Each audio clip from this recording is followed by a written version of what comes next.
અમદાવાદમાં ફરી એક વખત નબીરાના બેફામ ગાડી ચલાવવાના કારણે અકસ્માત સર્જાયો છે, કારણ કે થલતેજ પાસે સાંદીપની સોસાયટી નજીક એક 17 વર્ષનો સગીરે ફોર્ચ્યુનર ગાડી પૂર ઝડપે બેફામ રીતે હંકારી નિર્દોષ લોકોના જીવ જોખમમાં મૂક્યો હતો, જ્યાં એક સગીરાને ટક્કર મારતા તેને ગંભીર ઇજાઓ પહોંચી હતી અને તેને સારવાર અર્થે તાત્કાલિક હોસ્પિટલમાં દાખલ કરવામાં આવી હતી। આ અકસ્માત બાબતે એન ડિવિઝન પીઆઈ કેપી સાંગઠિયાએ જણાવ્યું હતું કે અકસ્માત બાબતે ગુનો નોંધવામાં આવ્યો છે, તેમજ જે સગીર યુવક ગાડી ચલાવતો હતો તે ગાડી તેના ભાઈના નામે છે, તેમજ પોલીસે કાર ચાલક સગીરની અટકાયત કરી છે અને આ સમગ્ર બાબતે પોલીસ દ્વારા યુવકની પૂછપરછ કર્યા બાદ કાર્યવાહી કરવામાં આવશે।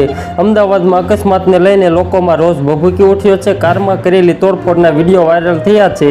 કિશોરીના પરિવારજનો સાથે મારામારીના દ્રશ્યો કેદ। સગીર કાર ચાલકે કિશોરીને અડફેટે લીધી હતી। ઇજાગ્રસ્ત કિશોરીને સારવાર માટે ખસેડાઈ હતી। થલતેજ સાંદીપની સોસાયટી પાસે અકસ્માત થયો હતો।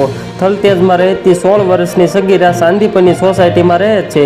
સગીરા સાંજે 4:30 વાગ્યે પોતાના કામથી સોસાયટીમાંથી ચાલીને બહાર નીકળી હતી, ત્યારે એક 17 વર્ષનો સગીર ફોર્ચ્યુનર ગાડી લઈને બેફામ રીતે આવી રહ્યો હતો।